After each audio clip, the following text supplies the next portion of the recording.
Hi, my name is Booka. Welcome to Band Together. So this is my third video. It is going to be a follow-on from the last video that I did on social anxiety, where I discussed causes and symptoms. This time I'm going to be discussing social anxiety still, but we're going to be going into recovery techniques, how to get better. A lot of the techniques and tools that I'll be covering today are actually also able to be used with anxiety in general. So whether you have social anxiety or not, hopefully you get something out of this video. So the best way to overcome anxiety is to go and get yourself psychotherapy, namely cognitive behavioral therapy. A psychologist can guide you through the whole process and give you therapy specifically tailor-made to your specific anxiety and social phobia. However, I do understand that this is not an option for everybody. So if this is you, don't worry, because whilst getting therapy is a really great thing and can really help with your recovery, there are other things that you can do. There are other tools that we can discuss which will help you to recover as well. So first things first, we need to kill some ants. No, not those ants. Don't really see how killing literal insects is going to help you in a room full of people. I'm talking about automatic negative thoughts. Those jerk asshole thoughts that pop into your head throughout your day and tell you things that you don't want to hear. So how do we squash these ants? So firstly, we need to start writing them down as they happen. So as soon as you identify that you are experiencing one of these automatic negative thoughts, get out your pen and paper, write them down. Then go back and reread them and actually ask yourself whether these thoughts are real or not. Are they actually real? Are they 100% definitely real? When you've done this, write down all of the things that you are grateful for in your life. This sounds lame, I know. It sounds like it's not going to help, but studies have actually proven that focusing on things that you are grateful for completely changes the chemical makeup of your brain. Pretty huge if you think about it. If you do this regularly, if you spend a couple of minutes every day just writing down the things that you're grateful for, or going and telling the people in your life that who you are grateful for, that you're grateful for them, you will literally start to rewire synapses and neural connections in your brain. You are constantly writing the blueprint to your neural circuitry.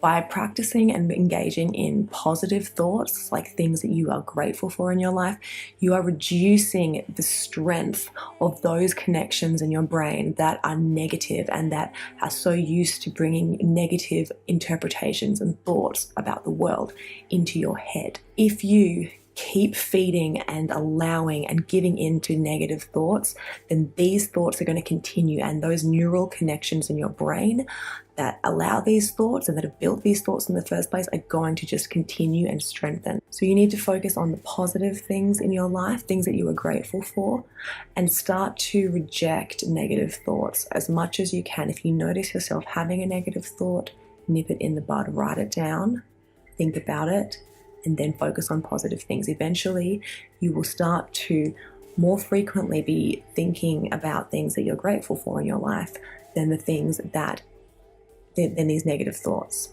So you can literally rewire your own brain. One way to enhance this and to take even more control over your own thinking patterns, plus this will also help you to do so many more things and to help you to be literally the driver in the driving seat of your own thought processes and how you process information. Mindfulness is essentially like a type of meditation, and it sounds like hippie bullshit, not gonna lie. And I was a skeptic when I first sort of heard about it, but I've done the research, and I've also, when I was in therapy for PTSD, I was introduced to doing mindfulness, and it changed my life. I am now the driver of my own brain, and I am able to control negative thoughts, and I am so much happier as a result. So practice mindfulness for like 10 minutes a day, and you will start to notice that your brain and your control you have over your own brain will strengthen. You can do mindfulness so easily. Just go onto YouTube, type in mindfulness body scan or mindfulness breath count, or just mindfulness, and just press play and follow the instructions. It changed my life. It can change yours too. Just do it. We probably all know and have heard of exposure therapy, where you expose yourself or like face your fears type thing. Yes, this is absolutely a good thing to do. What is not a good thing to do though, and what I'm absolutely not suggesting, is that you go and throw yourself into a situation that you are going to find unbearably horrible, depending on your level of social anxiety. It could be being around 500 people, that could be being around 4 people, that could be public speaking. It's totally subjective. However, I would not suggest going and doing the thing that you are the most petrified of, because the chances are, if it's a situation you've been in before and you know how that it makes you feel awful, don't just repeat it and hope for the best. Having those really awful, anxious feelings, like the really crippling type, I'm not talking about a bit of anxiety, I'm talking like the crippling type of anxiety that you feel when you're in this situation. Having that and feeling that over and over again is just going to reaffirm to you that being in social situations elicits awful, awful feelings for you. The negative feelings are going to teach you that that social situation is bad.